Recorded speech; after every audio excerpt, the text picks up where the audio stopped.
សម្ដេចហ៊ុនសែនកម្ពុជារឹងមាំមិនធ្វើថោកសុំថៃបើកច្រកព្រំដែននឹងអាចរស់បានទោះបិទ100ឆ្នាំ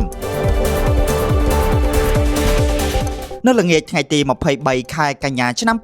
2025នៅលើទំព័រ Facebook ផ្លូវការរបស់សម្ដេចហ៊ុនសែនប្រធានព្រឹទ្ធសភាបានថ្លែងអំពីជំហរកម្ពុជាចំពោះការបិទច្រកព្រំដែនជាឯកតោភាគីដោយថៃដោយបញ្ជាក់ថាកម្ពុជាមិនសុំឲ្យថៃបើកច្រកវិញទេហើយនឹងបើកតាមក្រោយបើថៃសម្រេចបើកកម្ពុជាមានជំហររឹងមាំមិនថោកសុំថៃនិងអះអាងថាអាចរស់បានទោះបិទ100ឆ្នាំការបិទនេះជួយជំរុញផលិតផលក្នុងស្រុកធ្វើឲ្យសេដ្ឋកិច្ចមានស្ថិរភាពនិងអតិផរណាទាបសម្ដេចអរគុណដែលថៃបានបិទច្រកព្រោះវាជួយសេដ្ឋកិច្ចកម្ពុជារីកចម្រើនសម្ដេចស្នើឲ្យជប៉ុនចរចាជាមួយថៃសម្រាប់ការដឹកជញ្ជូនទំនិញនិងអំពាវនាវឲ្យប្រជាជនអត់ធ្មត់ដោះស្រាយបញ្ហាដោយសន្តិវិធីដើម្បីជៀសវាងសង្គ្រាមហើយនេះគឺជាសារប្រសាសន៍ទាំងស្រុងរបស់សម្ដេចហ៊ុនសែនដោយបានលើកឡើងថាតាមពិតខ្ញុំមិនចង់និយាយអ្វីទេនៅចំពោះមុខចំនួនកម្ពុជាថៃដែលកំពុងត្រូវបានសម្របសម្រួលក្រោយបទឈប់បាញ់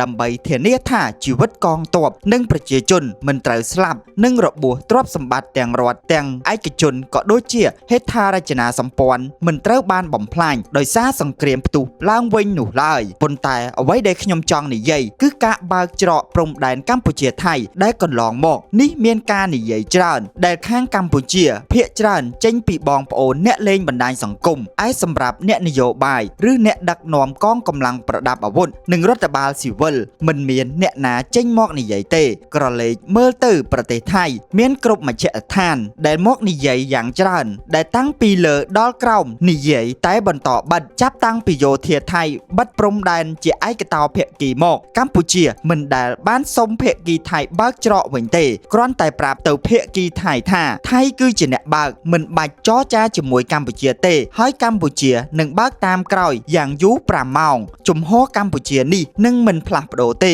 ហើយកម្ពុជាក៏មិនធ្វើថោកទៅសុំថៃបើកច្រកព្រំដែននោះដែរថៃអាចបន្តបិទសូម្បី100ឆ្នាំទៀតក៏កម្ពុជាមិនស្លាប់ដែរខ្ញុំគួរតែអរគុណថៃដែលតាមរយៈការបិទព្រំដែនជាឯកតោភាគីនេះទំនិញថៃនាំចូលមិនបានធ្វើឲ្យទំនិញកម្ពុជាដែលផលិតផលក្នុងស្រុកមានការរីកចម្រើនយ៉ាងខ្លាំងប្រជាជនកម្ពុជាដែលស្រឡាញ់ជាតិនាំគ្នាគាំទ្រប្រើប្រាស់ទំនិញក្នុងស្រុកដែលនេះនឹងគាំទ្រដល់ការរីកចម្រើនខាងសេដ្ឋកិច្ចសម្រាប់រយៈពេលវែងជាង3ខែអត់ទំនិញថៃទីផ្សារកម្ពុជាមានស្ថិរភាពមានទំនិញប្រើប្រាស់គ្រប់គ្រាន់និងអតិផរណាទាបនិយាយដោយឡែកនិងនិយាយជារួមម៉ាក្រូសេដ្ឋកិច្ចគ្រប់គ្រងបានល្អជាចុងក្រោយសម្ដេចក៏សំណូមពរជប៉ុនដែលវិនិយោគនៅថៃផងនៅកម្ពុជាផងដែលត្រូវការដឹកទំនិញឆ្លងកាត់ព្រំដែនកម្ពុជាថៃសូមជប៉ុនធ្វើការទំនាក់ទំនងជាមួយភាគីថៃព្រោះភាគីកម្ពុជាបានផ្ដល់ការយល់ព្រមរួចហើយខ្ញុំសូមបងប្អូនជនរួមជាតិមេត្តាអត់ធ្មត់និងទុកលទ្ធភាពឲ្យរាជរដ្ឋាភិបាលបន្ត